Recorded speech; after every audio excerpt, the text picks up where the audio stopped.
Sternberg, Ivan Gonzalez at Julie Del Rosario. Matapos iwan ng showbiz, ano kaya nangyari sa kanila? May isang manager na sa Amerika, may isang may-ari ng kumpanya, at isang top 6 sa bar. At ang kwento ng isang ina na may pambihirang sakit ng mga anak. Paano ang ganda pinangalan na ang bawat anak ay natatangin ng hindi tatagal ng 8 taong gulang?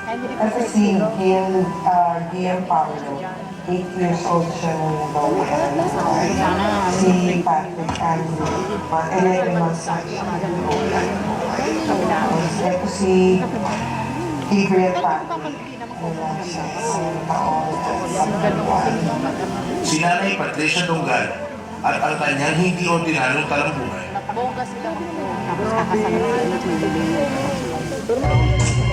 At ang nagbabagang showbiz session. Out of one case, iwalay na sa misis. Ang dating ibibigay na si Ian Paz. Matapos ang whirlwind courtship, na agad humantong sa kasal, nagbunga ng 2 maliliit pang supling. Bakit kaya ang bibigay bukas ang pagsasama ng dalawa? Ang paglalahad ni Ian Paz, live. Simula na ang On The Show ng Hot TV with live guests Luis Alandi, Rocco Nasino, Rodrigo, Luis De Los Reyes, Alden Richards, Blas de Castro, Kyle Rosette, special guest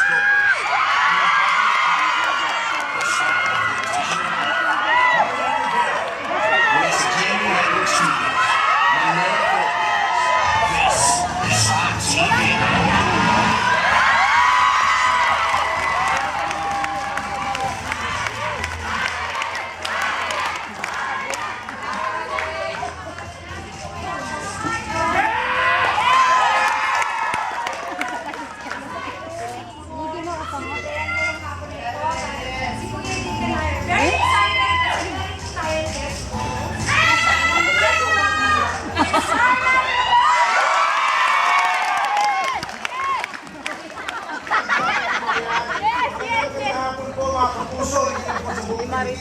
Kundi sa buong mundo. Kasi mahina po yung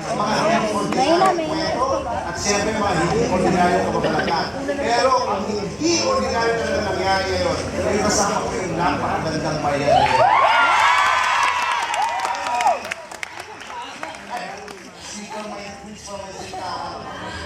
Yes, congratulations din ha sa success ng EXA Chat.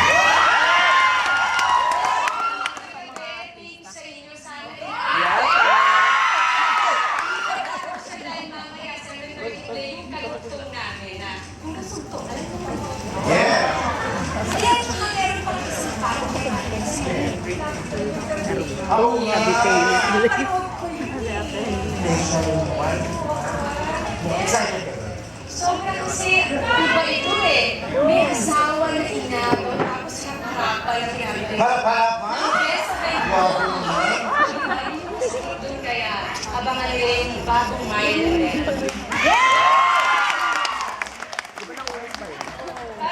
Ay, hirap na lang dito nalabas. Okay, mga kaibigan ako, mga excited po kaming lahat dahil meron tayong mga pasabog. Ito, excited ko sa mga pasabog ngayong hapon. Nagsisimulan ako para kung nakikong kwento sa'yo, balita ko excited ka daw, at hindi ka daw natatakot. Sana hindi ako matakot. Ano ba rin? Yeah. Ito naman para naman chismis. Diba tayo, diba sinasabi nila, lahat ba ng bagay nakikita ng mata natin? Bakit hindi? Lola. Si Lola naman. Lola, di ba? Siya si Lola, di ba? Nakikita naman natin. Baka tayo lang nakakita kay Lola. Ikaw natanongin ko na direct. Nakikita mo ba kung sino yung nasa likod mo? Okay. Yeah. Kasi ganito po yun. Meron sinasabi sila na minsan, tayo bilang tao nakatingin sa malayo saan man, pero ang nakikita natin kayo nakita. Pero ang camera, meron minsan nakukuha na hindi natin nakikita. Ganun naman. Ako di ba para maliwanagan po ang ating manonood, hindi lang nasa loob ng studio, panoorin.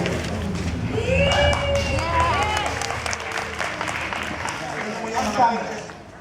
Kalimitan natin ginagamit para sa mga okasyong masaya. Bawat larawan, nagsisilbing alaala ng mga masayang karanasan.